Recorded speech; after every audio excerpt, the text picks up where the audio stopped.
आसपास का माहौल और कम पढ़ाई इंसान को गंवार साबित कर देती है। ऐसा ही कुछ सौम्या, आरोही, करिश्मा के साथ होने वाला था। पर क्या वो ऐसी ही रहेंगी या उन तीनों में बदलाव भी आना था, ये तो हमें कहानी के आगे के मोड़ में ही पता चलेगा। उससे पहले हम यशोदा देवी की दो बड़ी बहू आराधना और मिहिका से मिल लेते हैं, जो कि बेहद मॉडर्न मिजाज की थी। मुझको तो दिखता है इसमें कोई सनम, अंगारों का अंबर सा लगता है मेरा स्वामी, टना टन टन टना टन टन टना टन टन।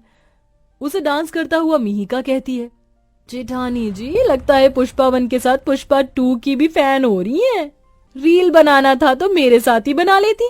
अरे इतना टाइम कहाँ था कि तुझे बुलाती, मेरा मन किया इसलिए अकेले ही नाचने लग गई। सारी जिंदगी तो घर का काम करने में गुजर जाएगी। अब हमें माँ जी से कह देना चाहिए कि हमारे लिए कोई देवरानी ले आए जो घर संभाले। आपने बिल्कुल ठीक कहा जेठानी जी। ए मिहिका, माना कि मैं जेठानी हूँ लेकिन तू मुझे दीदी बोल। ये जेठानी मुझे बहुत ओल्ड फैशन लगता है। और अब तू भी जेठानी बन जाएगी जब हमारे तीनों देवर शादी करके आ जाएंगे। हाँ ये तो आपने बिल्कुल ठीक कहा दी। अब सही है ना, ओनली दी। हाँ चल, मुझे अपने डिजाइनर ब्लाउज लेकर आना है। तू भी और स्टाइलिश बनकर रहा कर, समझी? ओके दी। शॉपिंग पर जाने से पहले दोनों जेठानी अपनी सास यशोदा से तीनों देवर की शादी की बात करती हैं। तुम बिल्कुल ठीक कहती हो, मैं आज ही पंडित जी से बात करती हूँ। थैंक यू माँ जी, हम दोनों को काम है, हम दोनों अभी बाहर से आते हैं। ठीक है।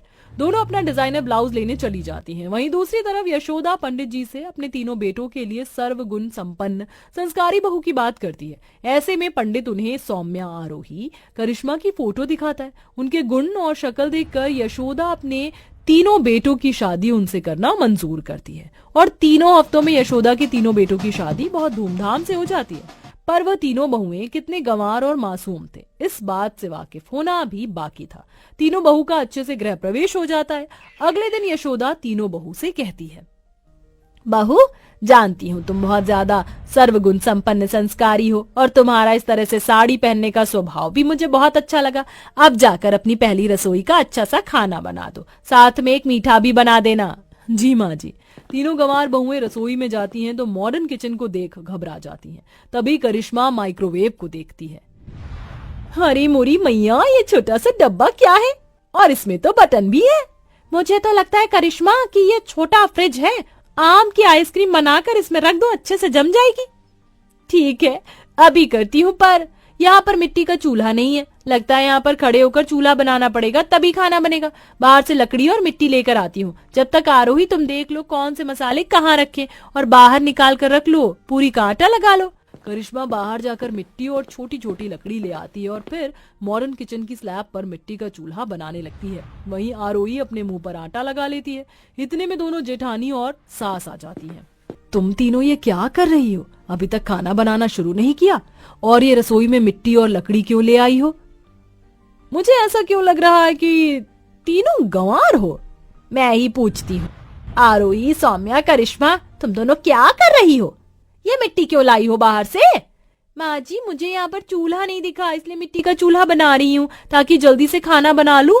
और ये क्या आरोही, तूने अपने मुंह पर आटा क्यों लगा लिया? आपने ही कहा था पूरी का आटा लगा ले, तो ये पूरी तो बनानी थी इससे, इसलिए मुंह पर लगा ली। अरे पागल, इसका मतलब पूरी का आटा गूंथ ले, इससे पूरी कैसे बनाएंगे हम? इतने में माइक्रोवेव के खराब होने की आवाज आती है। तीनों जेठानी सास डर कर माइक्रोवेव की तरफ देखती हैं और प्लग निकाल देती हैं। सौम्या बहू, ये तुम क्या कर रही हो? माँ जी मैं आइसक्रीम जमा रही हूँ, पता नहीं इसमें क्या हो गया, पता नहीं कैसा फ्रिज है आपका ये छोटा वाला। ये सुनते ही सास जमीन पर धड़ाम गिर जाती है और आराधना कहती है,